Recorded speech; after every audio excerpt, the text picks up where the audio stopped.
আসসালামু আলাইকুম। HTML এর 4th ভিডিও টিউটোরিয়ালে আপনাদের সবাইকে স্বাগতম জানাচ্ছি। আজকে আমরা দেখব হচ্ছে HTML CSS। আমরা আগের কিছু ভিডিওতেও CSS একটু দেখেছিলাম। আজকে CSS নিয়ে একদম বিস্তারিত দেখব। চলুন শুরু করি।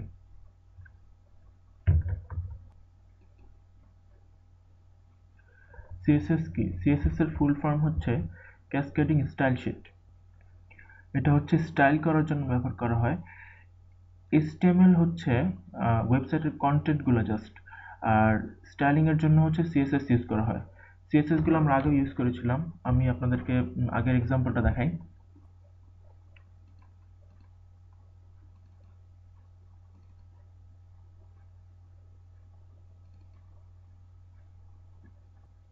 এখানে এই যে লেখা my first heading, my small first heading, my smallest first heading, এগুলো হচ্ছে ওয়েবসাইটের কন্টেন্ট। এই কন্টেন্টগুলো হচ্ছে HTML দিয়ে করা। কিন্তু এই কন্টেন্টগুলো এই যে এটা যেমন রেড কালার, এটা যেমন গ্রিন কালার, এগুলো হচ্ছে ডিজাইন, কন্টেন্টের ডিজাইন। এই ডিজাইনিংগুলো আমরা করব হচ্ছে CSS দিয়ে, আর এই কন্টেন্টগুলো আমরা লিখবো হচ্ছে HTML দিয়ে। আমি আগের লেকচারে, আগের ভিডিওগুলোতে যে ইনলাইন CSS কি সেটা আমি দেখিয়েছিলাম। CSS হচ্ছে 3 ধরনের হতে পারে। এটা আমরা দেখি যে ইনলাইন, এক্সটার্নাল এবং ইন্টারনাল। প্রথমে আমরা ইনলাইন CSSটা আরেকবার দেখি।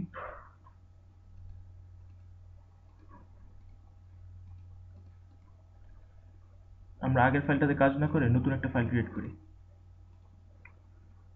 সাবলাইম টেক্সট ওপেন করে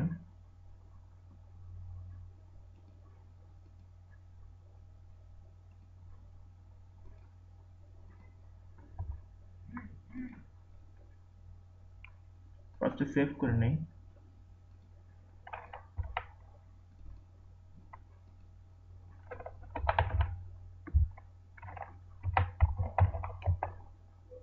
নাম দিলাম হচ্ছে css.html।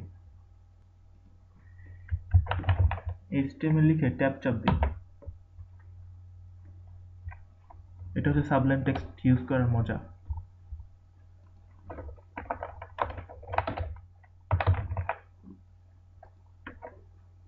আমি যেটা করতে চাচ্ছি সেটা হচ্ছে যে এই বডির ভিতর একটা হেডিং থাকবে আর একটা প্যারাগ্রাফ থাকবে, এবং হেডিংটার কালার একরকম হবে এবং প্যারাগ্রাফটার কালার আরেক রকম হবে।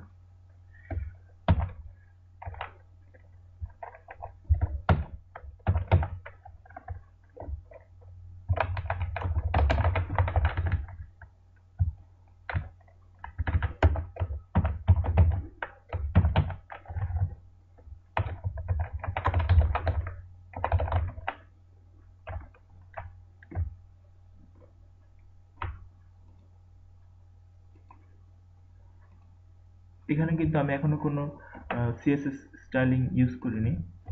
ফার্স্টে এটাই রান করে দেখি। এই যে css.html, এই যে টাইটেল ছিল হচ্ছে এক্সাম্পল, হেডিং এবং প্যারাগ্রাফ। এবার আমরা CSS ইনলাইন স্টাইলিং ইউজ করি।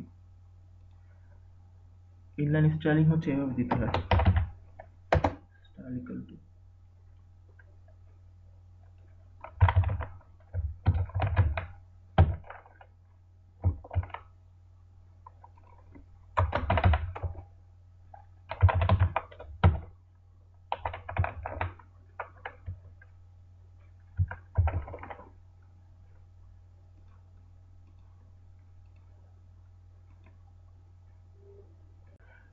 এই যে হেডিং এর কালার হয়ে গেছে রেড এবং প্যারাগ্রাফের কালার হয়ে গিয়েছে গ্রিন।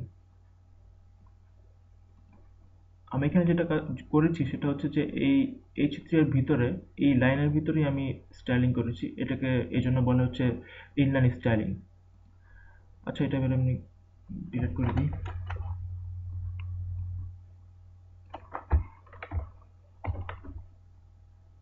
এবার দেখবো হচ্ছে ইন্টারনাল স্টাইলিং। ইন্টারনাল স্টাইলিং মানে হচ্ছে এই পেজের ভিতরে আমরা একটা স্টাইল ট্যাগ ইউজ করে স্টাইলিংটা করব। যেমন এই যে এই হেডের উপরে স্টাইল ট্যাগ ইউজ করি। এখানে আমরা যেটা করবো সেটা হচ্ছে যে ফার্স্ট আমরা H3 কে সিলেক্ট করব। CSS সিলেক্টর হচ্ছে H3, সিলেক্ট করে সেকেন্ড ব্র্যাকেট দেব, তার ভিতরে আমরা লিখবো হচ্ছে কালার, তারপরে পি কে সিলেক্ট করব, দিয়ে দিব হচ্ছে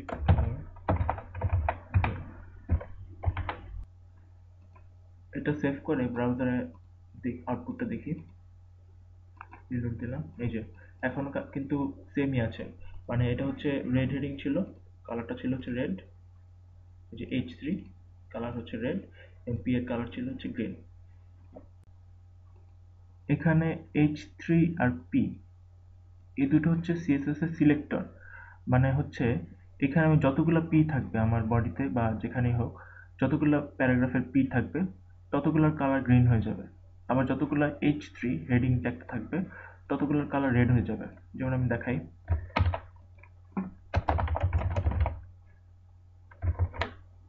এখানে আমি কিন্তু সিএসএস দিয়েছি এই শুধু এখানে, এটার জন্য এই সবগুলা প্যারাগ্রাফই গ্রিন হয়ে যাবে।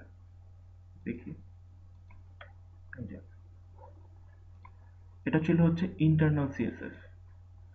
আমি এখানে আরেকটা কাজ করে দেখাতে পারি, যেমন আমি চাই যে এটা গ্রিন না, এই সবগুলো গ্রিন থাকবে কিন্তু এটা গ্রিন হবে না, এখানে আমি ইনলাইন এইচটিএমএল সিএসএস ইউজ করতে পারি।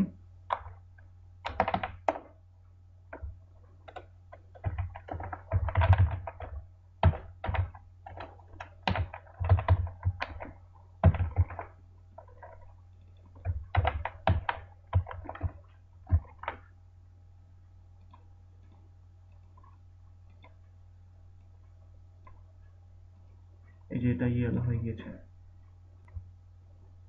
এবার দেখবো হচ্ছে এক্সটার্নাল সিএসএস। এখানে এটা ছিল হচ্ছে ইন্টারনাল সিএসএস, এক্সটার্নাল সিএসএস হচ্ছে একদম সিএসএস এর জন্য আলাদা একটা ফাইল ক্রিয়েট করা। আমি এটা ডিলিট করে দিচ্ছি এগুলো সব।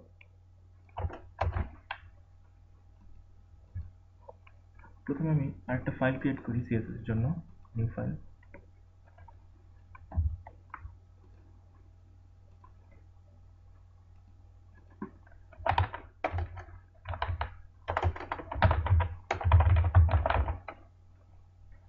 এই সেম ফোল্ডারে সিএসএস যেখানে ছিল সেই সেম ফোল্ডারে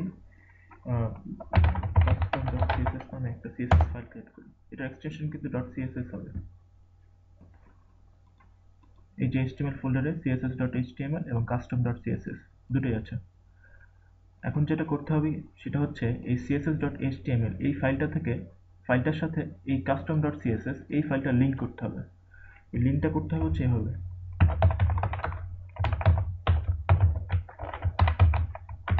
স্টাইল শিট, এটা হচ্ছে রেফারেন্স দিতে হচ্ছে custom.css। এখন যদি আমরা এর ভিতরে আগের মতোই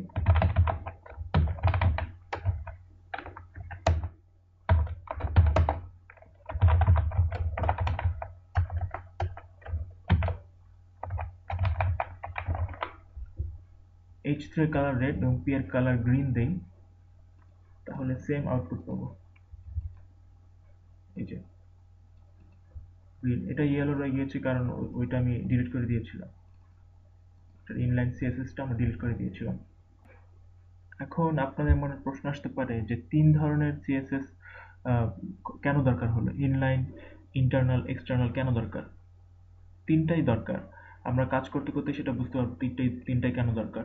যেমন এখানে এক্সটার্নাল সিএসএস এটা আমরা কেন দরকার, এটা দরকার হচ্ছে মনে করেন এই এইচটিএমএল ফোল্ডারের ভিতরে আরেকটা এইচটিএমএল ছিল হচ্ছে এই যে এটা, যেটা আমরা আগে ক্রিয়েট করেছিলাম। এটা ওপেন করি।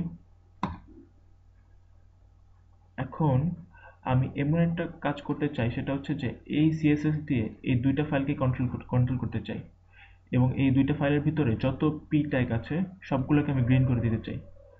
তাহলে করতে হবে কি, এটা তো ঠিকই আছে, আমরা এখানে সিএসএস এর এই ফাইলটা css.html ফাইলের সাথে custom.css এটা লিংক করে দিয়েছি। এই কাজটা এখানেও করে দিই। এখন হবে কি, এখানে যত পি ট্যাগ আছে সব গ্রিন হয়ে যাবে। দেখি, এই যে গ্রিন, সব গ্রিন। তো এটা সুবিধা হচ্ছে যে এই একটা মাত্র সিএসএস ফাইল যদি আমি মেনটেন করি, এই সিএসএস ফাইল যদি মেনটেন করি তাহলে হচ্ছে যে এই ফোল্ডারের ভিতরে রাখা বা যে কোনো জায়গায় রাখা সব ধরনের HTML ফাইল যেগুলোর সাথে আমি লিঙ্ক করব, সব ধরনের HTML গুলোর স্টাইলিং একসাথে করতে পারবো। এটা বেনিফিট খুব বেশি। সিএসএস এর আরেকটা জিনিস খুবই ইম্পর্টেন্ট, সেটা হচ্ছে আইডি আর ক্লাস সিলেক্টর। যেমন এরকম একটা সিনারিও হলো যে যেই সব প্যারাগ্রাফগুলো ইম্পর্টেন্ট, শুধু সেই সব প্যারাগ্রাফগুলোর ফন্ট সাইজ আমরা একটু বড় করব। এখন সেই প্যারাগ্রাফটা, ইম্পর্টেন্ট প্যারাগ্রাফটা এখানেও আছে, আবার এই ফাইলটার মধ্যেও আছে। তো এই দুইটা কাজ আমরা একসাথে কাস্টম সিএসএস এর মধ্যে করতে পারি। সেটা আমাদের করতে হবে কি, এখানে একটা ক্লাস দিয়ে দিতে পারি। ক্লাসের নাম দিলাম হচ্ছে ইম্পর্টেন্ট। এখানেও যেটা আমাদের ইম্পর্টেন্ট, ধরলাম এটা, এখানে একটা ক্লাস দিয়ে দিলাম, নাম দিলাম ইম্পর্টেন্ট, সেম নেম। এবার কাস্টম ডট সিএসএস এর মধ্যে আমরা করব কি, ডট ইম্পর্টেন্ট। সেম ভাবে আমরা সিএসএস বসাবো এখানে। সরি, কালার না, আমাদের কথা ছিল হচ্ছে ফন্ট সাইজ 200% দিয়ে দিলাম। এটার মানে হচ্ছে এখানে যেসব পি ট্যাগের মধ্যে ইম্পর্টেন্ট ক্লাস আছে, সেই পি ট্যাগগুলো বা প্যারাগ্রাফগুলো ফন্ট সাইজ 200% হয়ে যাবে। দেখি হয় কিনা।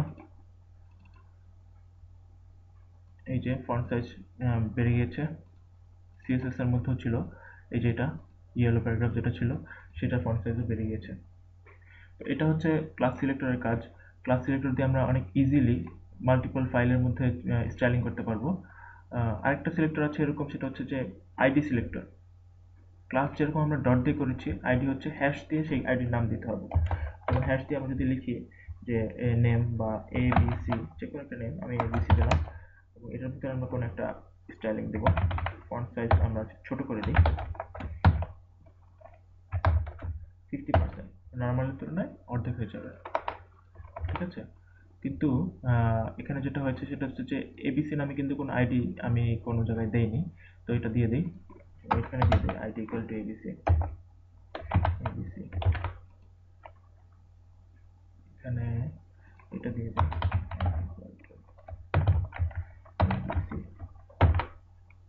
সবগুলো কিন্তু আমি কিন্তু কন্ট্রোল এস দিয়ে সেভ করেছি। এবার রিলোড দিয়ে দেখি, এই যে ছোট হয়ে গিয়েছে, এটাও এই যে ছোট হয়ে গিয়েছে। তো এটাই ছিল হচ্ছে সিএসএস এর কাজ। আমরা সামনে যখন একটা ফুল একটা প্রজেক্ট করব, তখন হচ্ছে একদম সবকিছু ক্লিয়ারলি বুঝতে পারবো। সিএসএস এর আইডি কেন দরকার, ক্লাস কেন দরকার, এবং কোনটার কাজ কি, ঠিক মতো তখনই বুঝতে পারবো। কাজ করতে গেলে আসলে শেখা হয়, এমনিতে আসলে এভাবে করলে হয়তো আমরা জানতে পারলাম যে কোনটা দিয়ে কি কাজ হচ্ছে, কিন্তু কাজ কমপ্লিটলি শেখা হবে একটা প্রজেক্ট করতে পারলে। যাই হোক, সামনে আমরা একটা প্রজেক্ট করব, তখন দেখা যাবে সবকিছু। আজকে এ পর্যন্তই থাক। সবাই ভালো থাকবেন। আল্লাহ হাফেজ।